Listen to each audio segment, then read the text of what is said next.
Zanatet e ralla po shkojnë drejt zhdukjes, pasi të rinj nuk e kanë qejf t'i trashëgojnë, por ndryshe është për familjen e Adem Demirit nga fshati Zibër Han i bashkisë Klos. 76 vjeçari ushtron zanatin e orëndreqësit prej të paktën 40 vitesh. Ademi na tregon se këtë zanat e ka trashëguar nga babai i tij, por në familjen Demiri, ky zanat ka shkuar në trashëgim, pasi atë ja ushtron edhe djali i Ademit Musai, i cili jeton prej shumë vitesh në kryeqytet. Të çama këtu janë zvicerjane, i ka përdor gjithë atë kohë baba, arriti përdor edhe unë sot nuk dalin jashtë përdorimit.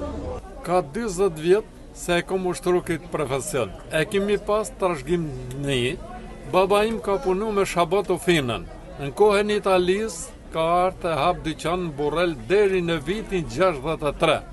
Mësënaj kaluan në privat. Nuk i lanë mu futëm shtet në 63-shin. Nuk u futëm shtet, e lam, filloi sistemi i kooperativës dhe këto, nuk ka ushtrova ma. Punova në ndërtimia, mësënaj ushtrova përsëri zanatin e babës, për 20 vjet. Ka, quni im punos atë në Tiranë, edhe baba pat punu.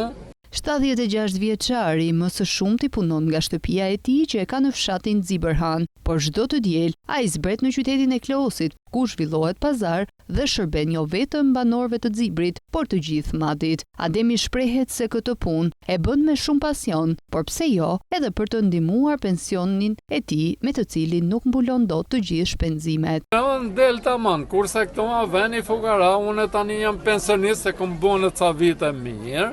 Se nuk më lishin, tani sa me nëzirë shumë sa një me pak pensionin, sa pensioni i vogël, më nëzirë, mund të nëzirin 10.000 lekshëm dita 15, se nuk ka pare zona onë. Kurse Tirana që unë i del ma mirë, a i pagua dhe qeran, po i del se ka punë ma shumë dhe ka levërdi.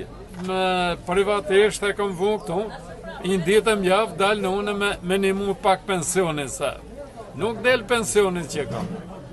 Është e pamundur të mos e njohin banorët e Klosit Ademin, i cili çdo të diel hap barakën e tij dhe ju shërben qytetarëve duke ju rregulluar orat.